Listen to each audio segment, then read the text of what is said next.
All right, let's see if the technology is working today.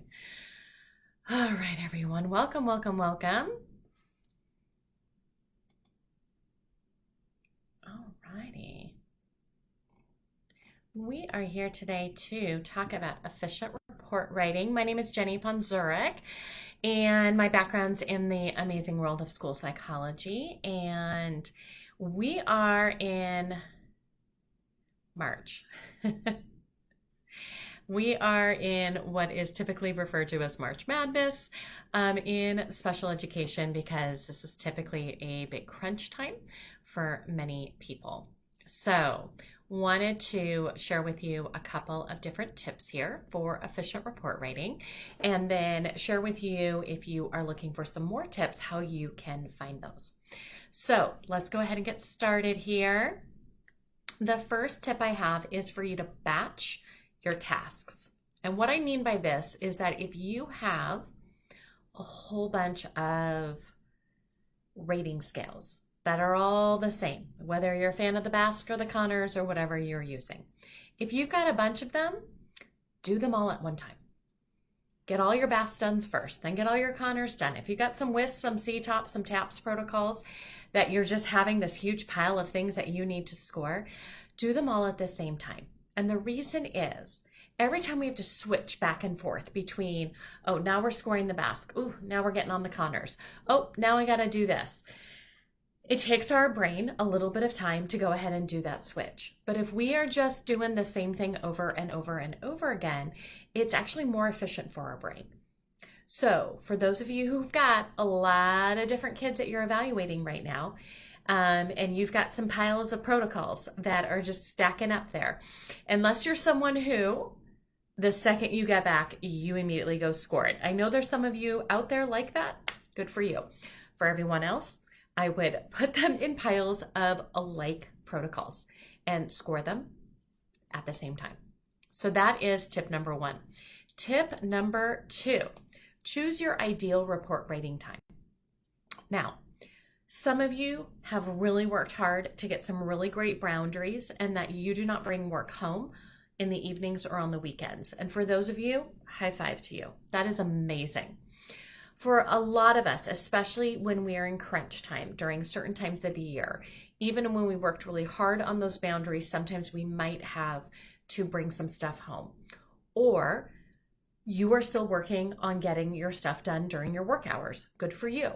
I want you to think about, though, what is the best time of the day for you to write reports? When is your brain working the best? Because I have to admit, I'm an early morning person. If I needed to get a couple of extra hours in during a week to really get some report writing done, I would wake up early for a week. Because if you were like, well, how about you stay up late? My brain stops functioning after about 5:30, 6 o'clock. Now, I can do lots of other things at that time. I can watch TV. I can hold a conversation. But to really have some brain power for like synthesizing assessment results across assessors, no, that's going to have to be early in the morning for me. So I want you to reflect right now as we're getting into or already at this really interesting time of the year. I want you to think about what is the ideal report writing time for you. And can you look at your schedule and try and insert as much of that report writing time in there? So if I didn't want to be working at home, what I would do, and this was something that I did frequently when I was at some different school sites, I would get up in the morning and I would drive to my school and I would get there early and I would not turn on email and I would close the door and no one kind of knew I was there because that was my ideal time, right? So I want you to be thinking about what is the best time for your brain to do some report writing. All right, tip number three, ask about tech tips. Now, for some of you, March is not the right time to start questioning, how might I change some different things? But if you're looking for some efficiency, there are some amazing things technology can help us with. Now, while we're probably not going to ask AI to write our reports for us because we're not going to include a bunch of confidential information into all the cool AI stuff that we're seeing right now, there are some other things that can be really helpful. Now, I'm not a super techie kind of person. I use Grammarly. I even paid for Grammarly because I love some good help with my proofreading and thinking about passive versus active voice. But there are some different tech tips, whether you are kind of a beginner, I consider myself like an intermediate tech kind of person, or super advanced. Go ahead and post that question out there in our school psychology world. Talk to the other school psychologists in your district. Ask them, does anyone here have any good tips or any technology that you are using to help support you to be more efficient in report writing? Post the question in one of your favorite school psych Facebook groups. Post the question in Instagram, whatever social media you are using. I am going to share one with you that I think is a super helpful resource, and there's lots of different ways to utilize this. But the kind of term I use for it in general is Text Expander. Text Expander, and you can literally Google this. There's ways to insert it directly into your Google Docs and your Microsoft Word documents, however you're writing reports. But it's a way for you to think about the things that you are typing over and over and over again, right? The whole name of a test, or the same sentence that you kind of write in almost every single one. And what you're able to do is you're able to tell your computer, every time I type in this little bit, you're going to replace it with this, right? And so some people will set that up with like a hashtag or a period in the middle, something that you wouldn't normally, type, so that you don't mess up something else. But for example, if you wanted to write out the full name of the Basque, right? I know a lot of us have it in our templates. I'm just going to use it as an example.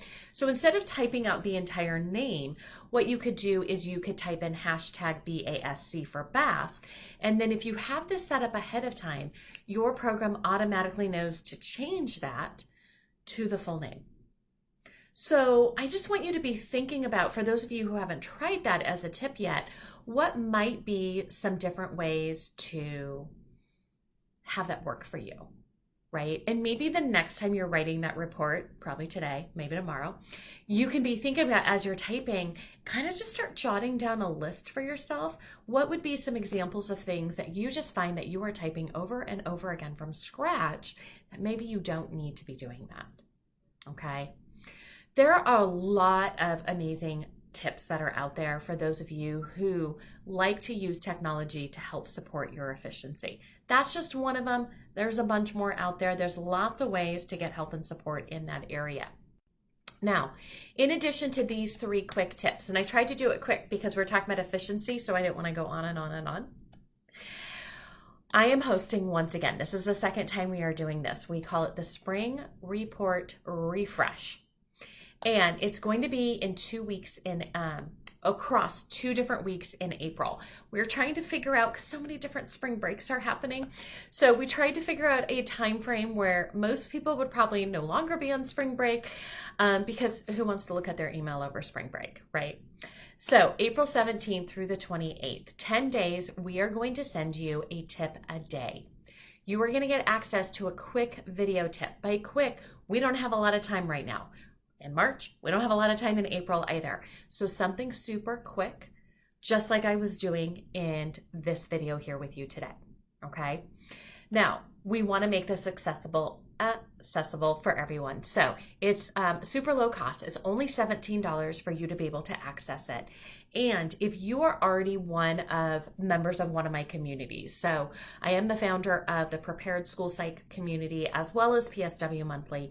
If you're already a member of either one of those or both, you actually can access this for just $1, okay? And yes, you can go check out one of those memberships and sign up for it and get the $1 discount. You are welcome to do that as well. But if you aren't part of my memberships, you aren't interested in that, that's just not your jam right now, everyone can access the Spring Report Refresh for just $17. All you have to do is head over to my website, jennyponzurek.com, and you're going to see it right there, right on the front page, you're going to click on the button and it's going to take you to a page. It's going to give you a little bit more information about what happens during these 10 different days. So again, you will get an email every single day with a link to a quick video for you to take a look at. We're going to have some open office hours. So if you want to come on and talk through some different things, we're going to have some bonus tech tips during those times as well. Feel free to go ahead and check it all out on my website, jennyponzurek.com. And again, as always, if this is the first time you've been seeing me on a live, feel free at anytime you hear any of my videos, you have a follow-up question about any of these things, head over to my website, jennyponzurek.com, and then go all the way down, and at the very bottom, there's a place for you to go ahead and ask me questions. All right, I'm happy to respond to any questions that you have about anything that we are talking about. So, as I said, I wanted to keep this quick and efficient. Head on over to my website if you are interested in joining our spring report refresh, and you can get all the details over there. All right. Thank you, everyone, and I will see you next time.